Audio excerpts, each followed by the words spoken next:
Taking a trip to Stellenbosch, we pay a visit to the enchanted world of the Toy and Miniature Museum. It's here, among the town's many historic buildings in an 18th century parsonage, that we find an ode to simpler times. The Toy Museum has been here for 25 years. We've got a car collection, we've got Dinky Toys. There's quite a lot of dolls here. It's not all antique, but nostalgic for many of our visitors. Kids don't find it that interesting because kids of today mostly play with digital toys. But for our older visitors, it brings back memories. They spend hours in here, and most of them usually come back for more.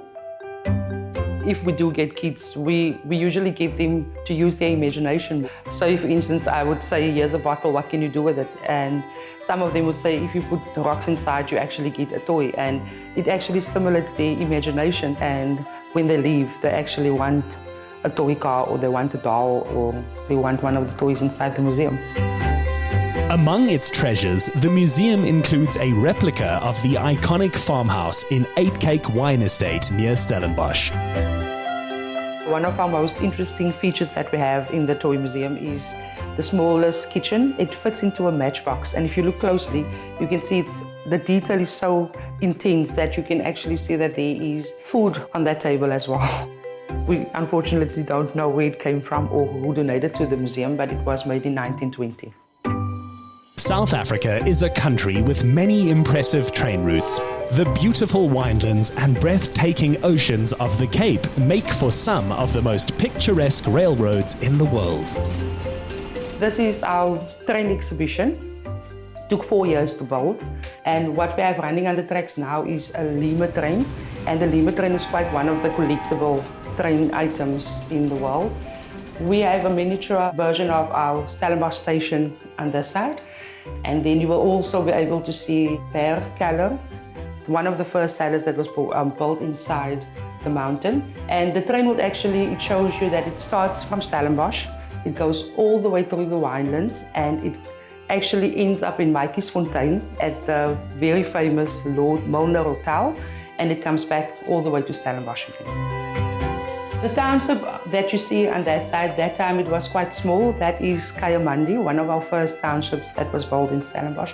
You will also see that there's some cyclists on the road as well.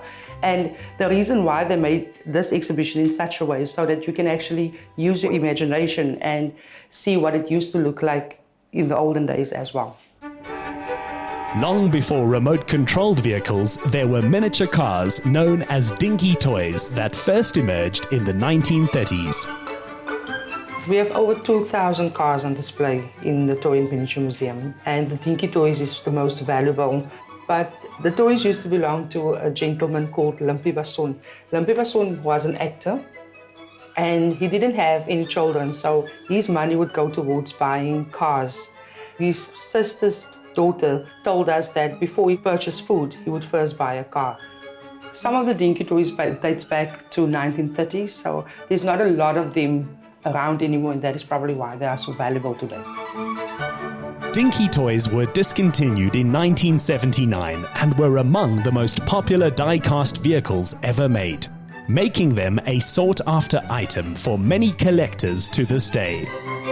The museum is so important and relevant because it's like a little hidden gem in Stellenbosch, and I believe that children need to still play, and this museum is not just for children, it's for young and old, and it brings back a lot of nostalgic memories for our older visitors. I believe that a place like this should be preserved, not just for the generation of today, but for future generation as well. It's wonderful to see how this miniature museum is alive and well, holding a key to the past and allowing future generations an insight into a part of our lives that so many can relate to. Get more of the Insider SA online. Follow, connect, engage, and be inspired to live better with the Insider SA. Watch the show Monday evenings at 5:30. Repeat Saturday at 1 on S3.